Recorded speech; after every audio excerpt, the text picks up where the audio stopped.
మాధవపెద్ది పుణ్యశీలా ప్రసాద్ నవలా స్రవంతిలో భాగంగా రాగనిలయం తర్వాత భాగం. కొత్త టీచరు శ్రీపతి గాలిదుమారంలాగా వచ్చి నాతో స్నేహం మీకు అభ్యంతరమా అని ముక్తని ప్రశ్నించడం, ఆమె దానికి సమాధానం చెప్పడం అంతవరకు చెప్పుకున్నాం మనం. మరో 10 రోజుల తర్వాత వచ్చాడు కిరణ్ ఇంటికి. అది పిల్లవాణ్ణి తేలేదు. శాశ్వతేడి అడిగింది. అక్కడే ఉన్నాడు, కొన్నాళ్ళు ఉంచుకొని పంపిస్తామన్నారు వాళ్ళు. తనక్కడ ఒంటరిగా ఉంటే ఎట్లా ఉన్నావని కూడా అడగలేదు అతడు. తన వాళ్ళ ధోరణికి తను బాధపడకపోగా నువ్వేం అనుకోవద్దని కనీసం ఒక్క మాటన్నా కోపం వచ్చింది ముక్తకి. ఎవరిని అడిగి ఉంచావు వాడిని? ముక్త, అవును, వాడి తల్లి అక్కర్లేని వాళ్ళకి వాడెందుకు? ఇన్నాళ్ళయ్యాక వచ్చావు నువ్వు, నేనెట్టా ఉన్నాను అన్న ఆలోచన అయినా ఉందా నీకు? 1-2 సార్లు వచ్చి చూశాను, నువ్వు లేవు. అయినా నీకేం తక్కువ? నీ వాళ్ళంతా ఉన్నారుగా, నీ స్నేహితులు, ముఖ్యమైన వాళ్ళు, నిక్షేపంలా ఉంటావు. నీలాంటి వాళ్ళకి మొగుడు ఒక అలంకారం మాత్రమే. నన్ను కాదని వచ్చేసిన దానివి నేనెందుకు నీకు? మోహన సాన్నిధ్యం, తల్లి ముక్తకి ఎదురుగా చెప్పే మాటలు, హితోక్తులు బాగా తలకెక్కాయి. అతడి ఎత్తిపొడుపులు ఆమెని శూలంలాగా పొడిచాయి. ఆమె మనసు శూన్యమైపోతోంది. అతడు వివేకం వివేచన కోల్పోయి నిలువెల్లా ఆవేశంలో ఉన్నాడు. కిరణ్, ఒక్క మాట అడుగుతాను చెప్పు. అంతగా మీకు కులమతాల పట్టింపే ఉంటే ఆనాడు అంత ఉదారంగా పెళ్ళెందుకు చేసుకున్నావు? నా జీవితం అప్పుడు నాశనం ఎందుకు చేశావు? శాశ్వత్ పుట్టినప్పటి నుంచి నువ్వు నాతో ఒక భర్త భార్యతో ఉంటున్నట్టు ఉన్నావా? ఎందుకు నన్ను ఇట్లా దూరంగా ఉంచుతున్నావు? నీ మనసులో ఏముంది చెప్పు. అసలు ఇట్లా ఒకే ఇంట్లో ఉంటూ దూరంగా ఉండే కంటే మనం కలిసి ఉండకపోవడమే మంచిదేమో. అవును, మనం విడిపోదాం అన్నాడు కిరణ్. ఉలిక్కి పడింది ఆమె. మోహన గుర్తుకొచ్చింది. మనసు విలవిలలాడింది. ఏ, నేను లేకపోతే మీ ఆటలు సాగుతాయనా? చిన్నోరుమోయ్. తల్లి మాటలన్నీ అతడి మెదడుని తొలుస్తున్నాయి అదే పనిగా. అంతా వెళ్ళగొక్కేశాడు. అక్కసునంతా వెలిబుచ్చాడు. చిలికి చెలికి గాలివానైంది. నీకు కులంతో పాటు గుణమూ లేదు. నువ్వు నాకు అసలు వద్దు, వెళ్ళు బయటికి. నువ్వు ఒక పతితవి, కులటవి. పతితవతో నేను కాపురం చెయ్యను, చెయ్యలేను. రౌద్రమూర్తి అయిందామె. ఏంటి మళ్ళీ అను? అంటాను, ఒక్కసారి కాదు 100 సార్లు అంటాను. నువ్వు కులటవి, పతితవి, నీది నీచ కులం. షడప్! గట్టిగా అరిచిందామె. కిరణ్, నా మొగుడివి అయ్యావు కాబట్టి కంట్రోల్ చేసుకుంటున్నాను. అదే పనిగా నోరు పారేసుకోకు. నీకు ఇష్టం లేకపోతే విడిపోదాం. నీకు నాతో అవసరం లేకపోతే నాకు నీతో అవసరం లేదు. నా కొడుకుని నాకు నేను ఇయ్యను. ఏడిశావు. నీకు వాడెందుకే? ఉన్నాడుగా, వాడితో ఊరేగు. నువ్వు ఊరేగుతున్నావుగా. నేను మాట పూర్తి కాలేదు. ఆవేశంలో రొప్పుతూ, పో, వెళ్ళు. ఇంకొక్క క్షణం నా కళ్ళ ముందు ఉన్నావంటే చంపేస్తాను. పో ముందు.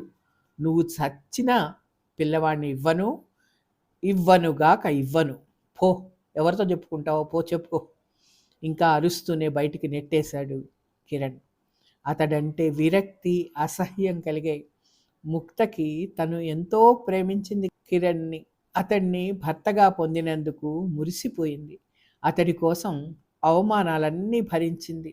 అతడి వైపు వాళ్ళు ఘోరంగా పరాభవించినా మాట్లాడలేదు. పిల్లవాడిని లాక్కున్నా కిమ్మనలేదు. కానీ అతడే తననింత నీచంగా, అగౌరవంగా, అసహ్యంగా, నికృష్టంగా అవమానించాక, ఇన్ని మాటలు పడ్డాక తనింక బ్రతికేం చచ్చేం? తనకింక వేరే మార్గం లేదు. మనసు ఆలోచించలేకపోయింది. అతని మాటలు ఇంకా బాధ పెడుతున్నాయి. ఉన్నంతలో మెదడు ఆలోచించి ఒక నిర్ణయం తీసుకుంది చివరికి. ఇది నా కథ శ్రీపతి గారు. ఆ సమయంలో నా మనసు దిమ్మెరపోయింది. పతిత, కులట అన్న మాటలు పడ్డాక నాకింక బతకడం అనవసరం అనిపించింది. శాశ్వతను కూడా ఇవ్వనన్నాడు. ఇంకా ఏం చూసుకొని బతకాలి నేను? మీకు తెలియదు. పతిత, కులట లాంటి మాటలు ఎంతగా హృదయాన్ని చీలుస్తాయో. ఈ నిందలతో పాటు అటు భర్తకి దూరమై, ఇటు పిల్లవాడికి దూరమై అనుక్షణం ఆ మాటలు, అతడి చర్యలు గుర్తుకొస్తుంటే నేను జీవించలేను శ్రీపతి గారు. భర్త వదిలేసిన స్త్రీకి మన సంఘం ఏమాత్రం గౌరవిస్తుంది?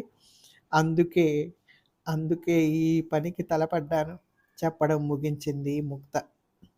అదేనండి ఆడవాళ్లలో ఉన్న బలహీనత. భర్త, పిల్లవాడు, సంసారం ఇదే ప్రపంచం అనుకుంటారు. ఇది లేకుండా కూడా ప్రపంచం ఉంటుంది, మీకు తెలుసా?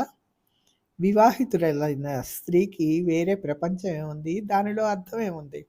ముక్తాదేవి గారు, బూజు పట్టిన శాంత స్వభావాలకి నేడే ఉద్వాసన చెప్పండి. భర్త గౌరవంగా మీకో స్థానం ఇచ్చినప్పుడు, మిమ్మల్ని గౌరవంగా మీకో స్థానం ఇచ్చి చూసినప్పుడు, అర్ధాంగిగా అర్థం చేసుకున్నప్పుడు మీకు అదే ప్రపంచం, అదే పరమార్థం. నేను కాదనను. ఆ భర్తే నికృష్టుడిగా మారి రాక్షసుడిలాగా మిమ్మల్ని బాధించి అగౌరవపరిచి ఇంటి నుంచి వెళ్ళగొట్టినప్పుడు కూడా అదే ప్రపంచం అనుకోవడం ఉందే మీ మూర్ఖత్వం అని చెప్పక తప్పదు. ఈ ప్రపంచంలో చోటు లేదని, బతుకు ముగించ తప్ప వేరే మార్గం లేదని. అయితే మీరనేది అటు చావను చావక ఆ సంసారమే ప్రపంచము అనుకోక మాలాంటి వాళ్ళు ఏం చేయాలి? మీ ఉద్దేశం ఏంటి చెప్పండి?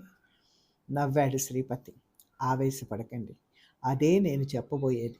నేను చెప్పబోయే మరో ప్రపంచం ఉందే, అదే రాగ నిలయం. రాగ నిలయమా? మరో ప్రపంచమా? అదెక్కడుంది? ఇక్కడే, ఈ ఊళ్ళోనే కొత్తగా ప్రారంభించబడింది. అది వంచింపబడిన అభాగ్య స్త్రీల కోసమే స్థాపించబడింది. ఈ సమాజంలోని దుష్ట శక్తుల్ని ఎదిర్చి నిలిచే సామర్థ్యం వాళ్లలో కలిగించడమే రాగనిలయం యొక్క ముఖ్య ఉద్దేశం. కట్నం తీసుకోవడం నేరమని మన ప్రభుత్వం ఘోషిస్తున్నా దాన్ని అతిక్రమించడమే కాకుండా ఆ కారణంగా భార్యని చంపడానికి కూడా వెనుదీయనంత కిరాతకులుగా మారుతున్న మనుషులున్న ఈ సంఘానికి బుద్ధి చెప్పడానికి రాగనిలయాలు ఎన్నో కావాలి. అతడి వైపు ఆశ్చర్యంగా చూస్తూ ఉండిపోయింది ముక్త. అడిగింది, ఒక్క విషయం అడుగుతాను శ్రీపతి గారు, అడగండి, నిరభ్యంతరంగా అడగండి. మీలో ఇంత ఆవేశం, ఆవేదన ఎందుకు? మీ ఆత్మీయులకు ఎవరికైనా అన్యాయం జరిగిందా? నవ్వాడు విషాదంగా శ్రీపతి. మీరు ఊహించింది నిజమే. మన చుట్టూతా ఎన్ని అన్యాయాలు జరుగుతున్నా మనలోని జడత్వం పోదు. మనం పట్టనట్టే ఉండిపోతాం.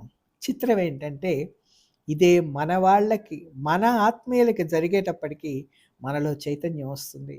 ఆ బాధ తెలుస్తుంది, విలవిలలాడిపోతాం. మా అక్కయ్యకి అట్టాగే జరిగింది. అందుకే అందుకే అతడి గొంతు బొంగురుపోయింది. గాంభీర్యం చెదిరింది. మీ అక్కక? సొంత అక్కక? ఏమైంది? మరణించిందా? ఆతృతగా అడిగింది ముక్త. మా అక్కకే, కానీ ఆమె నాకు సొంత అక్క కాదు. అక్క కంటే ఎక్కువ. మా ఇద్దరిళ్ళు పక్కపక్కనే ఉండేవి. కలిసి పెరిగాం. నాకు ఏది నేర్పినా ఆమె నేర్పేది. మంచి చెడు అన్నీ ఆమె చెప్పింది. ఒకే స్కూల్లో చదివాం మేము. నేను చిన్నప్పటి నుంచి ఆమెను అక్క అని పిలిచేవాడిని. ఆమెకి అన్నదమ్ములు లేరు. నాకు అక్క చెల్లెళ్ళు లేరు, అన్నదమ్ములు ఎవరూ లేరు. ఆమె డిగ్రీలో చదువు ఆపేసింది. ఆమెకి పెళ్లి నిశ్చయం చేశారు. నేనప్పుడు ఎంత సంతోషపడ్డానో, ఆమె వెళ్ళిపోతుంటే అంత ఏడ్చాను. పెళ్లితో మా అక్క మారిపోయింది, పాడైపోయింది. ఆమె భర్త చాలా దుర్మార్గుడు. ఆమెను కేవలం కట్నం కోసమే పెళ్లి చేసుకున్నాడు. ముద్దబంతి పువ్వులాగా ఉండే మా అక్క పూచిక పుల్లలాగా తయారైంది. పెళ్ళైన సంవత్సరానికే నవ్వడం మర్చిపోయింది. నాతో ఎంతో ఆంతర్యంగా ఉండే మా అక్క తన భర్త గురించి పల్లెత్తు మాట కూడా నాతో చెప్పలేదు.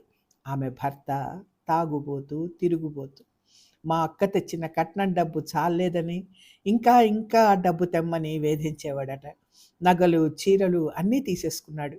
ప్రతిరోజు కొట్టడం, తన్నడమునట. చుట్టుపక్కల వారి వల్ల తెలిసింది అదైనా. ప్రతి 2 నెలలకి వేలెక్కడి నుంచి తేగలరు వీళ్ళు మాత్రం. అంతకీ వాళ్ళు స్వయంగా వెళ్ళి చెప్పడానికి చూశారు. వాళ్ళెదురుకుండానే ఆమెను చావబాది, ఇవ్వకపోతే మీ పిల్లని తీసుకుపోండి, లేకపోతే విడాకులే అంటూ నానా మాటలు అనేవారు వాళ్ళని కూడా. వాళ్ళకి ఏం చెయ్యాలో పాలుపోలేదు. ఇచ్చినంతకాలం ఇచ్చారు, ఇంకా దాని కర్మ అనుకొని ఏడ్చేవాళ్ళు. మా అక్క కొన్నాళ్ళకి మొండికేసి ఎంత కొట్టినా, బయటికి ఈడ్చినా నేను పోనని అక్కడే ఉండిపోయింది. తత్ఫలితంగా ఇంకా దుర్భరమైంది ఆమె బతుకు. ఉత్తరాలు రాయడం కూడా మానేసింది. ఎట్లా ఉన్నదో, అసలు బతికుందో లేదోనని దిగులు పడ్డారు ఆమె తల్లిదండ్రులు. వాళ్ళ పరిస్థితి చూసి నేనేదైనా చేయగలనేమో చూస్తాను అని బయలుదేరి వెళ్ళాను అక్క వాళ్ళ ఊరికి. వాళ్ళు, ఆమె భర్త, అత్తగారు వాళ్ళు నాకు ఆమెకి నీచాతి నీచమైన సంబంధం అంటగట్టి ఆమెని మరింత క్రూరంగా అనరాని మాటలను అవమానిస్తూ నా కళ్ళ ముందరే ఆమెను గొడ్డును బాదినట్టు బాధసాగారు. నేనొక్క క్షణం కూడా అక్కడ ఉండలేకపోయాను. ఆ దృశ్యం చూడలేకపోయాను. మా అక్క కళ్ళ వెంట అవి నీళ్లు కావు, రక్తం కారుతోంది. అట్లా అయితే ఇంకా తాత్సారం చేస్తే మా అక్క ఇంక అట్టే కాలం బతకదనిపించింది. వాడు నేను తిరిగి గేటు వైపు నడవసాగాను. ఎందుకో అనుకోకుండా వెనక్కి తిరిగితే అక్క తల గోడ మీద నుంచి రమ్మంటూ కనిపిస్తూ సైగ చేసింది. అనాలోచితంగానే అటు నడిచాను. ఒక కాగితం చప్పున నాకు అందింది. మాయమైంది అక్క. నేను బస చేసిన హోటల్ గదికెళ్ళి కాగితం విప్పాను. దాంట్లో ఆమెను చంపడానికి వాళ్ళేదో ప్లాన్ వేసినట్టు తను చూచాయిగా విన్నానని, ఏం చెయ్యాలో తెలియడం లేదని రాసింది. నా ఒళ్ళు కోపంతో కుతకుతలాడిపోయింది. హృదయం దహించుకుపోయింది. ఏదో చెయ్యాలి. ఆ దుర్మార్గుల్ని ఈ ఉత్తరం సహాయంతో పోలీసులకు పట్టియాలి. ఆమెని రక్షించాలి. అక్కడి నుంచి తీసుకొచ్చేయాలి. ఆలస్యం చేయకూడదు. అఘాయిత్యం వాళ్ళు చేయకముందే తొందరపడాలి. టైం లేదు, ఇంకా టైం లేదు. ఇప్పుడే బయలుదేరాలి. అక్కని రక్షించుకోవాలి. మళ్ళీ వెంటనే రూముకి తాళం వేసి బయలుదేరాను. 10 నిమిషాల్లో అక్కడికి చేరుకున్నాను. తలుపులు బయట తాళం వేసున్నాయి. ఎక్కడికి వెళ్ళి ఉంటారు? ఏం చేయాలో తోచలేదు. బయటే కూలబడిపోయాను. తలుపులు తెరవబడలేదు. గంటలు గంటలు గడుస్తున్నాయి. సాయంత్రం అంతా రాత్రవుతోంది, అర్ధరాత్రి అవుతోంది. రాకపోతారా అని చూస్తున్నాను. అసలు ఎక్కడికి వెళ్ళలేదేమో. వెళ్ళినా అక్కని తీసుకెళ్ళరే. ఆమెను ఇంట్లోనే ఉంచి బయట తాళం పెట్టి వెళ్ళారా? లేకపోతే ఇంకెక్కడికైనా తీసుకెళ్ళి మట్టు పెట్టాలనుకున్నారా? నా గుండె జల్లుమంది. అదే జరిగితే ఏం చేయాలి? ఎట్లా రక్షించగలను? పాపం, నేనేదో సహాయం చేయగలను అనుకుంది. చెయ్యి చాచి అడిగింది. నేను చెయ్యి అందించినా అందుకోగలదా? ఈ పరిస్థితిలో నేనేం చేయాలి? వెంటనే పోలీసులకి రిపోర్ట్ చేయడమే మంచిదేమో. అంతకంటే నాకు ఇంకేం తోచల. నా గుండె దడదడలాడుతోంది. గొంతులోంచి దుఃఖం తన్నుకొస్తోంది. అయ్యో అక్క అక్క అంటూ ఆక్రోశించాను. ఏదో చెయ్యాలి, ఏదో చేయాలి. ఒక్క ఉదుటన లేచాను. ఇంటి చుట్టూతా చూశాను. కిటికీలు కూడా వేసున్నాయి. ఇంటి వెనక్కి వచ్చాను. అరే, ఇంటి వెనక తలుపు తీసుందే. ఓరగా తీసుంది. లోపల నుంచి ఏవో అస్పష్టంగా మాటలు. ఏం జరుగుతోందో ఊహించే లోపలే వెనక తలుపు దడహాలను తెరుచుకోవడం, ఎవరో పెద్దగా అరుస్తూ బయటికి రావడం జరిగింది. ఆ వచ్చింది మరెవరో కాదు, మా అక్కే. నేను ఆలస్యం చేయలేదు. ఒక్క అంగలో ఆమెను చేరి గట్టిగా పట్టుకున్నాను. ఆమె ఏడుపు, అరుపు ఏమిటో అర్థం కాని ధ్వనులు చేస్తూ నా చేతుల్లోనే స్పృహ తప్పిపోయింది. బట్టలు తడిగా ఉన్నాయి, కానీ అవి నీళ్లు కావు. వాసన, కిరసిన్ వాసన గుప్పుమని రకరకాలుగా వ్యాపిస్తోంది వాసన. ఆమె బట్టలు కిరసనాయిల్లో ముంచి తేల్చినట్టున్నాయి. జరిగింది అర్థమైంది. నేను సమయానికి రాబట్టి కానీ, లేకపోతే అక్క మాడి మసి సమాధి అయిపోయేది. వాళ్ళు నా రాక ఊహించలేదు. ఏవేవో వాగసాగారు. పక్కింటి వాళ్ళని నేనే పిలిచాను. అక్కని వరండాలో పడుకోబెట్టి దెబ్బలతో తిండి లేక క్షీణించిపోయిన మా అక్క శోష వచ్చి పడిపోయినప్పుడు డబ్బాడు కిరసనాయిలు కుమ్మరించారు. భగవంతుడు లేపినట్టు ప్రాణం లేని అక్క ప్రాణంతో లేచి అరుస్తూ భయంతో పరిగెత్తించి బయటికి. అసలు ఆమె పడక వంటింట్లోనేనట. ఆమె లేస్తుందని, లేవగలదని వారు అసలు ఊహించలేదు. భగవంతుడే ఆమెని కాపాడాడు. లేకపోతే అక్క, మా అక్క అప్పటి దృశ్యం నేను ఊహించలేను. ఆ తర్వాత జరగవలసినవన్నీ చకచకా జరిగిపోయాయి. ఏమాత్రం ఆలస్యం చేయకుండా పక్కింటి ఆమె సహాయంతో అక్కని బట్టలు మార్చి ఆసుపత్రిలో చేర్చాం. ఆ బట్టలు, ఉత్తరం 2 తీసుకెళ్ళి పోలీస్ స్టేషన్లో ఇచ్చి పోలీస్ రిపోర్ట్ ఇచ్చాం. దానికి ఆ పక్కింటి ఆయన ఎంతో సహాయం చేశాడు. అక్కకి మెంటల్ షాక్ తీవ్రంగా తగిలింది. కోలుకోవడానికి కొద్ది రోజులు పడుతుందన్నారు డాక్టర్లు. ఆమె తేరుకొని మనుషుల్లో పడ్డానికి కొన్ని నెలలు పట్టింది. అప్పుడు నేను ఆమెకి పోలీస్ రిపోర్ట్ ఇచ్చిన వైనని చెప్పాను. నేనెంతో బతిమాలాక, ఎంతో వివరించి చెప్పాక ఆమె నిజమే చెప్తానని చెప్పుకుంది. మొదట్లో మీలాగే మాట్లాడేది జీవితం గురించి. ఆ తర్వాత కొన్ని నెలలకి మామూలుగా ఆలోచించడం ప్రారంభించింది. ఆమెకి కలిగిన ఊహే రాగనిలయంగా రూపుదాల్చింది. ఇంతకీ వాళ్ళకి శిక్ష పడిందంటారా? తర్వాత భాగం తరువాయి.